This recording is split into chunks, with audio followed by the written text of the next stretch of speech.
email or notifications is an amazing way to keep people engaged Yeah. because they're not going to be using your app all the time. They're going to forget. So how do you kind of offer that value through notifications?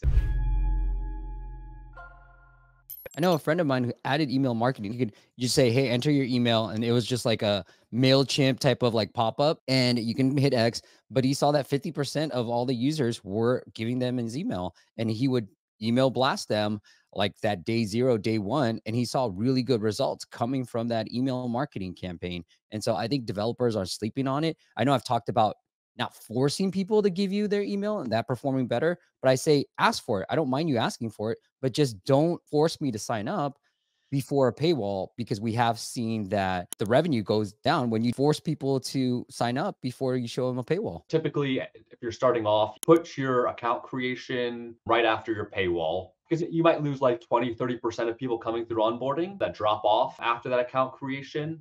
That's losing people that will see your paywall. But if you put it right after your paywall, you're also getting an opportunity to re-engage users Yeah. who didn't convert on your paywall if you don't have a hard paywall. And so that email re-engagement is going to be super powerful to kind of bring people back.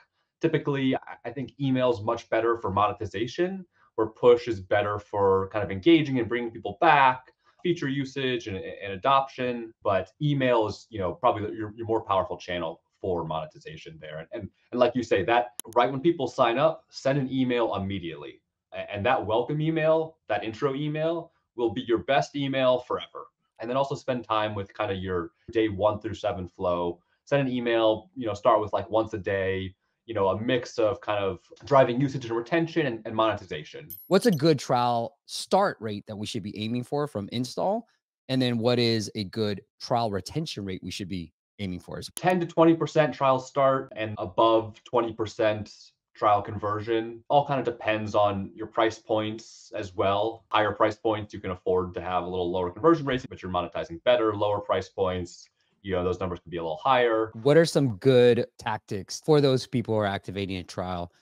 Obviously, they showed some intent, they activated it. How do you win them back? Your biggest lever there will probably be discounts. There's two sets of users: people who cancel their trial and stop using your app, and people who cancel the trial and continue using their app. There's so many subscription products out. A really common behavior right now is canceling your trial immediately just so it Yep. doesn't auto subscribe and you forget about it. And so you want to think about these sets of users differently. The people who cancel immediately and still using your app, there's still opportunity there to kind of keep them. If they're not using your app anymore, like you don't really stand a very good chance to win them back. And so you can try with some win back campaigns, like give them the 50% discounts. But the real opportunity is when you should spend more of your time is the people who cancel and continue using.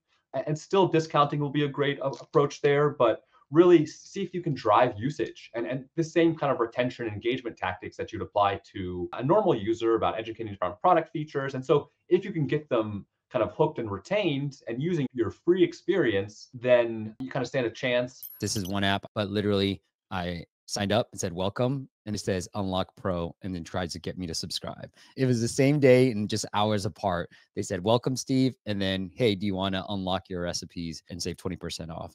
Friend of mine was sued for, so when people cancel a trial, when they've canceled the trial. He'll send a push notification with a discounted offer, and he's seen really good results with this too. Pairing that push notification with in-app message and either triggering that push notification or showing that in-app message to everybody when they go into the app, and make sure that experience is connected. When they tap the push notification, do you have a deep link that opens up paywall immediately? Or do you have it trigger a message to explain more what they're getting? But just make that journey back into the app. I love the distinction. For those who cancel the trial right away because they just didn't want to renew it, are you using any like tools to segment these users to treat them differently? I probably use revenue cat most often, send that data back to biggest players, mixed panel amplitude, engagement platforms like Iterable and Braze. And so, all have native integrations with those tools where we can just send all that data, kind of analyze usage there, and then trigger different campaigns based on usage. There's really so many different engagement tool options out there. Iterable and Braze are my favorite, but the enterprise level, I started using Push Whoosh more. I think it's a very cheap and affordable tool to get started with. Customer IO is Yeah. an amazing tool. Clever Tap is kind of medium tier.